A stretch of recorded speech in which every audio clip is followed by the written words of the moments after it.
Olá, oitavo ano, tudo bem com vocês? Hoje nós vamos dar início ao nosso segundo bimestre. Vamos começar a utilizar o nosso livro 2. E no nosso livro novo, o primeiro capítulo vai falar sobre a Era Napoleônica. Vocês vão adorar esse assunto, eu gosto muito, tá? Na verdade, a gente vai dar continuidade, né? Porque a gente terminou o primeiro bimestre estudando a Revolução Francesa. E a Revolução Francesa, ela termina com um golpe, né? O golpe 18 Brumários, onde coloca Napoleão no poder, na França. Então, para a gente entender isso, eu preciso que vocês abram na página 3, né? Aí aqui tá falando um pouquinho sobre tudo isso que a gente vai falar hoje. E aí começa assim, Napoleão Bonaparte e a Revolução Francesa. E em 1804, Napoleão se coroou o imperador da França. E o país, ele estava mergulhado no caos. Como eu falei para vocês, com o tempo, a França virou um caos. A extensão muito grande da Revolução fez a França virar esse caos. Já era um caos, já estava um caos e piorou ainda mais, né? Então, assim, a grande burguesia, a alta burguesia queria o poder. Os jacobinos, que eram super radicais, também queriam participação, queriam mais direitos. E para completar, também tinham os defensores do absolutismo. Tinham pessoas que queriam a volta do absolutismo. E para piorar toda essa situação, no plano externo, né, a França ela estava envolvida em uma guerra, né, que era a guerra com os países que eram absolutistas, né? E essa guerra externa fazia a França gastar muita grana, né? Então, assim, ela tinha muitas despesas, gastava muitos recursos e essa guerra ela não aparentava ter sinais de trégua, não parecia que ia acabar, tá? No estudo, né, que a gente realizou no primeiro bimestre sobre a Revolução Francesa, foi visto que as grandes potências europeias, elas lideradas pela Áustria, elas organizaram um movimento para reconquistar a França e entregar o poder, né, voltar a França para uma monarquia absolutista, né? Eles queriam, na verdade, restaurar o absolutismo na França, tá? Na época da convenção, os franceses expulsaram os oponentes de suas fronteiras, mas a guerra continuou. Aí tô só relembrando aqui. Nesse contexto, Napoleão recebeu o comando das tropas que lutavam na Península Itálica e destacou-se por derrotar forças comandadas pela Áustria e por obter vastos recursos financeiros para o país na forma de saques e tributos. Então, nesse período é que Napoleão se destacou nessa guerra com a Áustria, lá na região lá perto da Itália.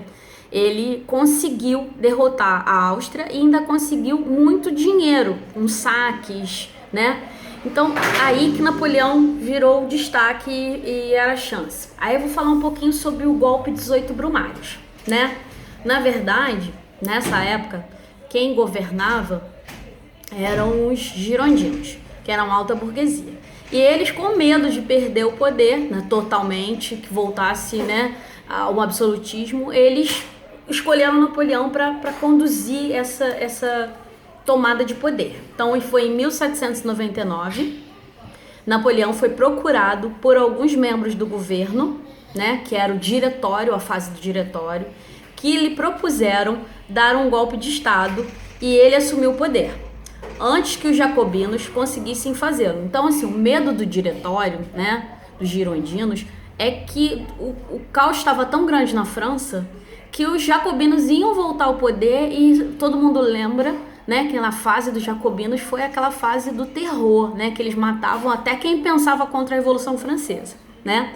Aí no dia 9 de novembro de 1799, dia 18 do mês de Brumário, né, segundo o calendário da Revolução Francesa, Napoleão invadiu o prédio da Assembleia Legislativa com parte de suas tropas, prendeu alguns deputados e anunciou a criação de um novo governo. Então ele tomou o poder. É como se eles entregaram a Napoleão como só o exército, só um general conseguiria trazer a ordem para a França novamente. Eu expliquei isso bem no primeiro bimestre, mas a gente só está retomando. Aí aqui, na página 3, tem uma linhazinha do tempo da vida de Napoleão, se vocês quiserem dar uma olhada, tá?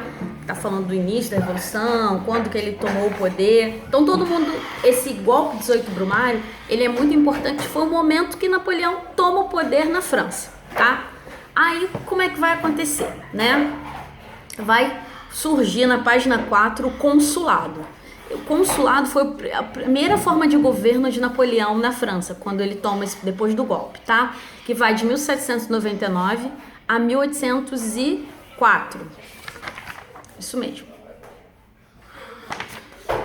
E vamos lá.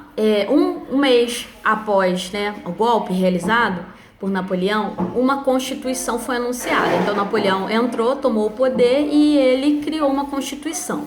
Ela instituía o controle do poder executivo da República por 3 cônsules. Então teriam 3 cônsules, 3 pessoas governando, tá? Enquanto o legislativo continuava a ser representado pela Assembleia eleita pelo voto censitário. Então, assim, na época, a Assembleia perdia seu poder de decisão, não tinha muito peso não, tá? Napoleão pegou um abacaxi, a França era um caos completo, então ele tinha que fazer alguma coisa para melhorar a situação da França. E é aí que eu vou falar agora para vocês, né? Para recuperar a economia francesa, né? Em 1800, ele criou o primeiro banco público do país, o Banco Francês. Então, o que ele fez com isso? Ele centralizou a emissão de dinheiro para evitar a desvalorização da moeda francesa e facilitando também a arrecadação de impostos. Então, assim, o banco, esse foi um passo muito importante, porque aí ele ia centralizar, só esse banco ia arrecadar, só esse banco que ia emitir nota. Então, foi um primeiro passo muito importante, tá? Outra coisa que Napoleão fez muito importante também, ele reformulou a administração pública. Ele contratou uma equipe, um corpo de funcionários, né, muito capacitados, e esse grupo, ele fiscalizava e atuava com grande eficiência, tá? Outra coisa que ele fez para tentar fazer a França voltar ao normal, para reativar o comércio e promover a reintegração do país, ele começou a promover obras a fim de recuperar as estruturas que foram destruídas durante a Revolução Francesa, tá? Então ele reconstruiu pontes, portos, estradas e canais, mercados, edifícios urbanos. Então isso tudo, na época da Revolução Francesa, foi atacado, destruído, queimado. Então como que ele ia fazer a França voltar ao normal? Então para fazer a França voltar ao normal, ele promoveu essas obras para reconstruir esses espaços que tinham sido destruídos durante a Revolução Francesa, tá? Ele também tentou favorecer a indústria, né? Criou uma sociedade, né, para desenvolver a indústria. E uma coisa muito importante é que toda a aplicação de todas essas medidas exigia não só a atenção do primeiro cônsule, mas também a canalização de recursos econômicos para esses fins. Então não adiantava só o Napoleão ficar concentrado nessas medidas, mas isso tudo que ele estava realizando, ele precisava de quê? De dinheiro, ele precisava de recursos econômicos. Então, para que esses recursos econômicos, ele tivesse esses recursos econômicos, Napoleão precisou, como é que eu posso usar? Assinar a paz, ele precisou acabar com as guerras, ele precisou interromper as guerras exteriores. Então, a primeira coisa que ele fez foi assinar um acordo de paz com os ingleses, e Napoleão também buscou a paz com a Igreja Católica, tá? No período da Revolução Francesa, os jacobinos, eles proibiram, como é que eu posso dizer? Proibiram os cristãos de participarem, de realizarem suas atividades religiosas. Então, o que Napoleão deixou bem claro? Essa separação entre igreja e o seu governo, mas ele permitiu que as missas voltassem a acontecer na França. Isso foi um passo muito importante, tá?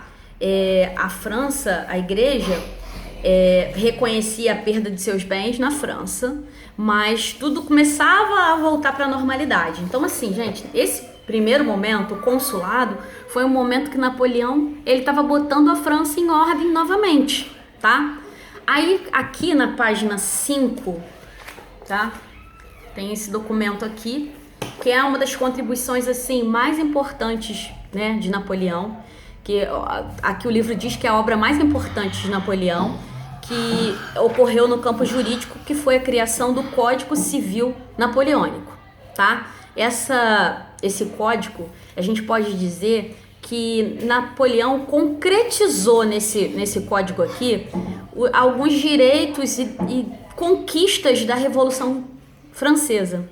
Então, assim, ele criou leis e, né, organizou o funcionamento jurídico da sociedade francesa nesse código, tá?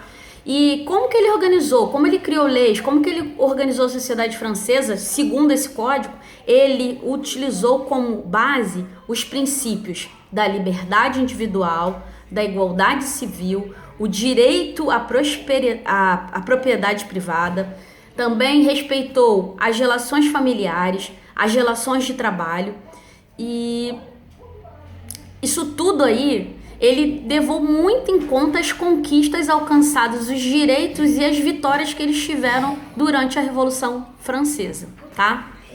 Aí vamos lá. Nessa página 5 aqui, ainda tá falando um pouquinho da República ao Império. Em 2 de agosto de 1802, depois da vitória em um plebiscito, Napoleão foi nomeado cônsule vitalício dos franceses, tá?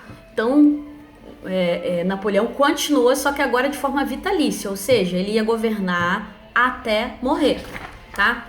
Aí, na próxima videoaula, eu vou falar com vocês um pouquinho sobre o Império da França, como é que foi o Império de Napoleão, tá? Como é que foi o governo de Napoleão na fase do Império, tá? Eu preciso que vocês leiam essas páginas que eu já trabalhei, que eu já falei um pouquinho, que são as páginas 3 até a página 5. E se vocês puderem adiantar a atividade, eu vou corrigir na quarta-feira com vocês. Na quarta não. Vou corrigir com vocês na aula ao vivo, na sexta-feira, tá? Até a próxima. E bora estudar porque começou um bimestre novo.